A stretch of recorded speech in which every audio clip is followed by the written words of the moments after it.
Andrew Neil, supposedly the scariest interviewer going, who flounced out of the BBC to set up a new Fight the Woke news channel, but definitely wouldn't be the British version of US disinformation service Fox News, yet became too foxy for him within weeks, and that's foxy as in scats all over your lawn, raids your bins and terrifies the cats, and not in any shape or form in a good way.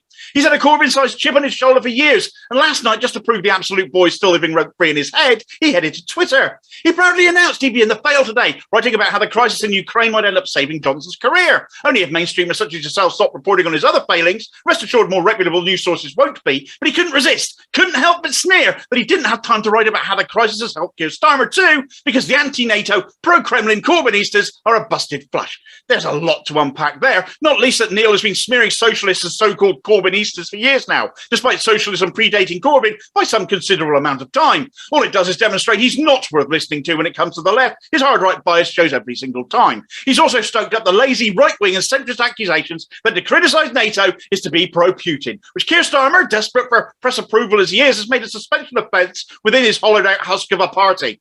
NATO expansion since the 90s has inflamed tensions with Russia as its influence grew ever closer to it. It's just a fact. NATO is viewed by Russia as a threat. That does not excuse the fact Russia is led by a megalomaniac dictator, a former KGB thug who looted his country, enriched his oligarch mates, and has now invaded a neighbouring state. It's lazy thinking for weak minds to latch onto.